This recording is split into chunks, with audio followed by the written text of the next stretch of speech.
to presidential historian Doug Wead on whether Democrats know what they're doing to themselves again, and whether Republicans should just sit back and watch. Doug, I really, first of all, didn't know that NPR beeped people, but now that I know they do, what do you think of what the governor was saying prior to his being beeped? Well, you mentioned McGovern, and Republicans had their own moment where it was perceived that the party had been taken over by the extremist in their party in 1964, went down to defeat. Right. I say perceived because Ronald Reagan used the same platform to win a landslide victory, but perception's important. And yes, if Hillary Clinton is pushed to the left, and the Democrat Party is pushed to the left, it's going to make it a lot harder for her to win. You know, you mentioned a good point about Ronald Reagan. Sometimes, though, even though he took that same message 12 years later against Gerald Ford, and finally successfully 16 years later on his own, that conservative or extreme view at the time became the mainstream. So for all I know, this extreme left view becomes the mainstream for the Democratic Party. I just think in this short interim here, it is probably going to do more harm to Democrats than help. Well, to me, I think you're right. To me, the real harm for Hillary Clinton and for the Democrats is to have anybody challenge her.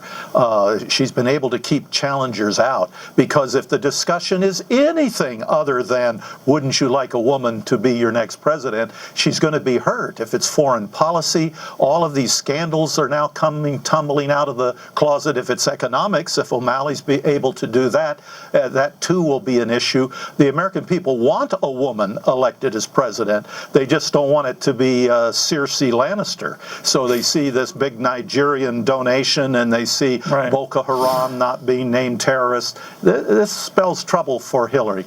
All right. You know, the one thing that comes up, though, here, Doug, is this idea that she will have to then account, if it is Hillary, she is going to have to sort of put in perspective here whether she is for him or against him, for business or against him, for banks or against him.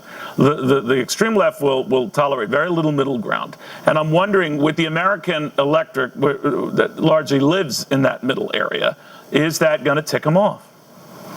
Yes, it will tick them off. It's a high-wire act. Running for president is a high-wire act. And that's why I say any challenge for Hillary Clinton is problematic. She's right now at a very crucial period of her campaign, which is keep them out. Keep any challenger out. Why is that good for her? I mean, there's a separate argument that says a challenger, be it on the left or the right, or any challenger, who's at least going to keep her in fighting fit for the general election.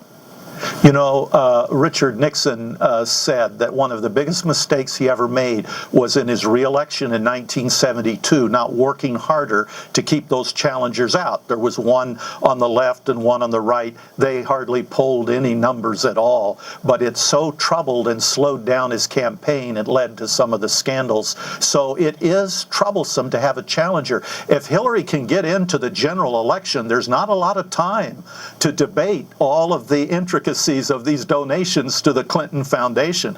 But if she gets a challenger right now, and some of these issues, economic and foreign, are discussed, it can be problematic, and there's time for journalists to get answers to their questions. That's assuming they're asking them. Doug Wead, thank you very much. Which is a big assumption. Very big assumption. Thank you, my friend.